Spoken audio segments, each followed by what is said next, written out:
Good afternoon. We begin with a big developing story today. Mayor Rob Ford found guilty on conflict of interest charges. The shocking decision coming down this morning, the first time anything like this has ever happened to a mayor anywhere in Canada. Now, Global City Hall reporter Jackson Prosco has been tracking the story all morning and joins us now with the details. Hello, Jackson. Good afternoon, Anthony. What this means is that the mayor of Toronto has been ordered out of his job. That judge's order came down about 2 hours ago.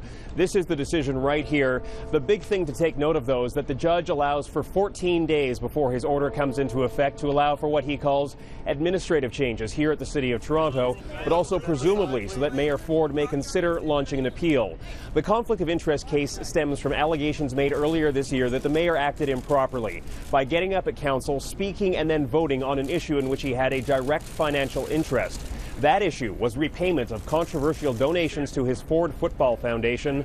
The judge found that he acted improperly. In fact, Justice Charles Hackland used some pretty harsh language here, arguing that it was very tough for the mayor to argue willful blindness, that he had, quote, a stubborn sense of entitlement and a dismissive and confrontational attitude. Some reaction a short time ago from Clayton Ruby, the lawyer who launched the original complaint against Rob Ford. While we're pleased to have won this case, we're also saddened by it. It is tragic that the elected mayor of a great city should bring himself to this. And I use that language advisedly. Rob Ford did this to Rob Ford. We're in a bit of a chaotic, unprecedented situation here at Toronto City Hall, though, because no one knows where we go from here. Presumably, if the mayor is ordered out of office, that order goes through and there is no appeal. Within 60 days, Toronto City Council has to decide what to do next, whether they appoint somebody from within City Council, whether they go to a general by-election at a cost of roughly $7 million going citywide for a new vote. All of this depends on whether Mayor Ford appeals today's ruling, whether or not he is successful in that appeal. Reaction a short time ago from Deputy Mayor Doug Holliday, who will fill the shoes until we get things sorted out. Well, there's no doubt there's political motivation behind it. There's a good segment of our council, and I guess there's a large number of people who don't want Rob Ford to be the mayor. They don't want us to change the agenda down here. They want the money to keep flowing, and they don't want us to deal with the financial problems. And so we're in this bizarre situation where you have a mayor who has now been ordered out of office but has not yet left office, and that order for him to leave, again, does not come into effect for 14 days. Where does this leave Toronto City Council? Well, obviously, some are calling for councillors to essentially seize control of the agenda here at City Hall. The question is, if councillors look to appoint someone from within their ranks, do they continue with the direction elected by the people, the direction of Mayor Rob Ford, and look to someone like Doug Holliday? Do they look in another direction? Reaction now from Toronto City Councillor Adam Vaughan. I think that we need to find a strong way forward as councillors to make sure citizens and businesses in the city understand that even though we may have lost the mayor today, we haven't lost a good, solid debate at council, and as councillors, we need to make sure we step up. So here's what to watch for in the coming days. First and foremost, response from Toronto Mayor Rob Ford himself. Will he or won't he try to appeal this decision? That is the make or break factor here.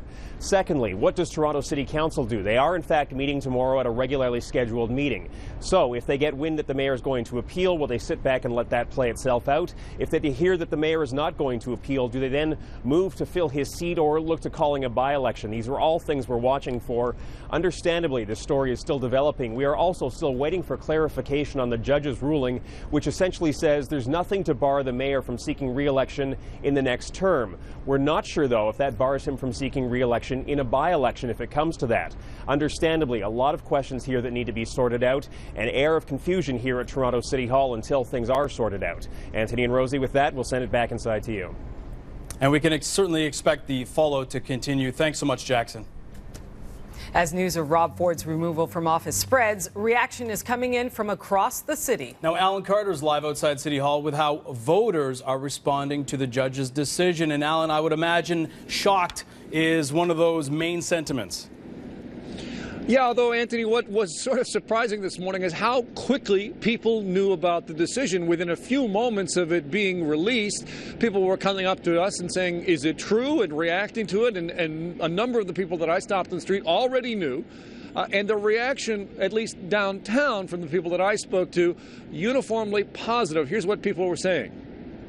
Well, the rules are the same for all of us, so I guess it's fair. You're supposed to uphold the integrity of the, of the office, and he's broken that. I think it's great. Why? I wasn't a fan of the way he ran things, and he made lots of mistakes. I think it's a good day for democracy, a good day for accountability at City Hall. Yeah. So when asked about the possibility that this may cost the City of Toronto $7 million for a by-election, the general response from a number of people was, well, the rules are the rules. Now, what's going to happen going forward? Jackson talked a little bit about that. Just a couple of minutes ago, we spoke to Councillor Josh Matlow about what he would prefer to see. Where do you stand? You want a referendum? What do we do? Well, the reality is that for a by-election. Mayor Ford is going to be in office for at least 14 more days. He may ask for a stay. If he is unsuccessful getting a stay, then I would want to see a by-election go back to the people, given the fact that we haven't even arrived at the midterm mark. That being said, though, if this goes on and on and on for many months through an appeal, then we may appoint somebody interim if we get very close to the election. You interested in that position? I haven't even. I just got elected councillor 2 years ago, so I haven't even thought about being mayor. Okay. So you get a sense there of how many different ways this can go from here. Josh Matlow, a city councillor there, saying he hasn't thought about it, but his name is one that comes up when you start talking about possible compromise candidate from council to be put forward. But again, we're a ways away from that yet. Anthony, Rosie? All right, thanks so much, Alan. Well, obviously, this is a complex ruling and a lot could happen in the next couple of weeks. So just to recap, Ford was found guilty of conflict of interest in the case brought against him. Now, what this means, Mayor Ford has 14 days to appeal the judge's decision before he's officially removed from office. Now, if he appeals and loses, City Council has 60 days to decide whether to appoint a new mayor, or they have the option of triggering a by-election. In that scenario, Ford is allowed to run again. And of course, our in-depth coverage of today's decision continues all day long online. Just head to our website, globaltoronto.com, for the latest.